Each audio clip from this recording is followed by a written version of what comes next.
नमस्ते। आज हमारे साथ हैं डॉक्टर रेखा, एक रेडिएशन ऑन्कोलॉजिस्ट जो सिर्फ मेडिकल ट्रीटमेंट पर ही नहीं बल्कि हॉलिस्टिक हीलिंग अप्रोच पर भी बिलीव करती है। स्वागत है आपका डॉक्टर रेखा। सो डॉक्टर रेखा, सबसे पहले हम थैंक आपसे यू। यह जानना चाहते हैं कि आपकी जर्नी कैसी रही एक रेडिएशन ऑन्कोलॉजिस्ट बनने तक, और आपको किस चीज ने इंस्पायर किया इस फील्ड में आने के लिए। Thank you first of all Reena ji कि आप ये कैंसर अवेयरनेस सीरीज शुरू कर रहे हैं। And as a radiation oncologist journey मेरी बहुत फनी है। एक चीज होती है ना कि आप कुछ और बनना चाहते हो लेकिन यूनिवर्स आपको कुछ और बनाना चाहती है। तो मेरे केस में ना एक्चुअली वही हुआ। मैं डॉक्टर थी। पीजी में क्या होता है ना, इट्स वेरी अनप्रिडिक्टेबल कि आप क्या बनोगे, बट मैं ऑन्कोलॉजिस्ट तो नहीं बनना चाहती थी और उसमें भी रेडिएशन ऑन्कोलॉजिस्ट। बट कई बार ऐसा हुआ कि हमारी काउंसलिंग हुई। एंड मेरे टाइम पे काउंसलिंग 4 बार हुई और हर बार लोगों की सीट आगे पीछे हो गई, लेकिन मेरी हमेशा radiation oncology MD from Agra ही रहा। देन 4 टाइम काउंसलिंग चेंज होने के बाद भी जब मुझे यही मिला, then I accepted it. Then I thought कि ओके, यूनिवर्स चाहता है कि शायद मैं इसी डिग्री को कंटिन्यू करूं। And then I opted, I completed my PG in that radiation oncology. और बस फर्स्ट टाइम मैं कैंसर पेशेंट से पीजी में ही मिली। अदरवाइज उस टाइम इतना सुनते भी नहीं थे कि भी हम्म। Cancer hmm. पेशेंट्स मतलब लाइक हम्म। नेबर्स में या फिर रिलेटिव्स में, फ्रेंड सर्कल में, no never. I visited my first cancer patient in my hospital during my PG course. So I accepted this faith and I started working on it, and अब मैंने इसको अपना life का motive बना लिया है। Yes, cancer patients को treat भी करना है एज वेल एज उनको अवेयर भी करना है। बहुत ही अच्छी जर्नी रही। मतलब भगवान का यही था आपको संकेत कि you have to do this, क्योंकि आपने एक अंदर से आए। Right. Whenever I talk to you doctor, आप में एक वो हीलिंग जर्नी, हीलिंग वाइब्रेशन है, हीलिंग एनर्जी है आप में। तो सुन के हमें लगता है कि पेशेंट्स के लिए डॉक्टर की सोच और अप्रोच भी बहुत इंपॉर्टेंट करती है, कि आप कैसे अप्रोच कर रहे एग्री हो, एग्री। ठीक ठीक कर रहे हैं। तो आप रेडिएशन ऑन्कोलॉजिस्ट होते हुए भी हॉलिस्टिक हीलिंग को इम्पोर्टेंस देती है। आपके लिए हॉलिस्टिक हीलिंग का मतलब क्या है, और पेशेंट्स केयर में इसका रोल आप कैसे देखती है। यस, एक्चुअली मोस्टली ना एलोपैथिक डॉक्टर क्या सोचते हैं कि cure disease, hmm. Right. But as a oncologist मेरा जो अप्रोच है ना, मेरा है कि डिजीज को क्योर नहीं करना, उस पर्सन को क्योर करना है जो उस बीमारी से सफर कर रहा है। ट्रू। तो और ऊपर से जब when we talk about cancer, तो cancer is not about like treating physically, hmm. It is like treating mentally, emotionally, spiritually and as well as financially also, because we all know cancer treatment is not easy thing. So I know जो holistic healing वो इंसान को बाकी सभी level पे heal करती है, ना कि फिजिकल लेवल पर। फिजिकल लेवल पे तो एलोपैथी डॉक्टर कर ही रहे होते हैं, कीमोथेरेपी, रेडिएशन एंड सर्जरी करके।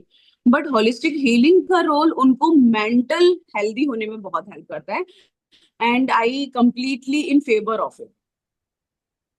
बिल्कुल सही कहा आपने, बट हॉलिस्टिक मेरा अप्रोच। है कि बस कन्वेंशनल ट्रीटमेंट के साथ साथ होलिस्टिक हीलिंग भी पार्ट होना चाहिए कैंसर ट्रीटमेंट। यस। तो मेरा तो यही मानना है कि ये सारे पिलर्स है, और इन सारे कैंसर केयर के, और हम सबको ये सारे पिलर्स के साथ ही कैंसर ठीक हो सकता है। तो बिल्कुल सही कहा आपने। एग्री। हॉलिस्टिक हॉलिस्टिक अप्रोच से पेशेंट का राइट। कॉन्फिडेंस भी बिल्ड होता है। अब मैं आपसे एक और इम्पोर्टेंट सवाल पूछना चाहूंगी डॉक्टर। कैंसर ट्रीटमेंट के साथ लाइफस्टाइल चेंजेस कितना जरूरी होता है? क्या आपके हिसाब से न्यूट्रिशन, स्ट्रेस मैनेजमेंट और पॉजिटिव माइंडसेट ट्रीटमेंट के रिजल्ट्स को बेहतर करते हैं? Actually, whenever we talk about the cancer fact and the myth, this is the come in the category of the myth that you will keep your positive mindset, you will cure cancer.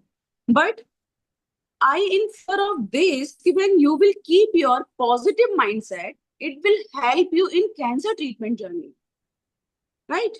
When you are motivated, you will complete your cancer treatment, you can fight against treatment induced side effect. And as we all know, cancer treatment journey is the long journey. So if you are not motivated, you willpower is not strong, you will not continue your treatment journey. So yes, agree. Positive mindset, good mental health is very necessary for cancer treatment of cancer patients. बहुत ही practical और hopeful बातें आपने share की। अब एक question जो हमारे listeners के लिए बहुत यूजफुल होगा डॉक्टर, कि आप उन फैमिलीज और उन पेशेंट्स को क्या कहना चाहेंगी जो ट्रीटमेंट के दौरान इमोशनली या फिजिकली स्ट्रगल करते हैं? उनके लिए एक सिंपल सा मैसेज क्या देना चाहेंगे आप? एक्चुअली कैंसर पेशेंट्स के साथ जो सबसे बड़ा इशू होता है ना, कि कैंसर फ्री होने के बाद भी they don't live there normal life, that is the Yeah. They live in the future. कि क्या होगा अगर कैंसर लौट के आ गया, क्या होगा अगर ये ठीक नहीं हुआ, क्या होगा अगर ये रिकरेंस हो गया, कहीं और मेटासाइज हो गया। तो मेरा उन सभी लोगों से सिर्फ एक ही मैसेज है कि जो चीजें आपके हाथ में नहीं है उन पे ज्यादा स्ट्रेस नहीं देना। जो चीजें आपके हाथ में है, आपके कंट्रोल में है, always focus on that part. तो इससे क्या होगा, यू विल नॉट थिंक और you will not live in future. obviously when someone is diagnosed with cancer, it's not a easy thing to accept it, but you can analyze what you can do against it, what you can do to cure it, what can you do for healing. So focus on that part only and forget about future, क्योंकि future is very unpredictable। जहाँ cancer patient survivors और family members ने इस fact को accept कर लिया, cancer treatment journey will be easy.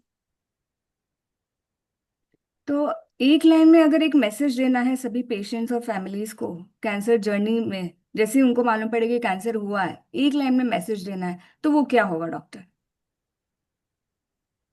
मैं हमेशा सबको बोलती हूँ कि हमें ना एक ही लाइफ मिलती है और उसको ना हमें इजीली गिव अप नहीं करना है। राइट। अगर कुछ भी है बस लगे रहो, जो लगे। सही है उसको ढूंढो, उस पर काम करो, और जो भी आपके लिए सही है। मैं हमेशा बोलती हूँ कि cancer treatment is a team work.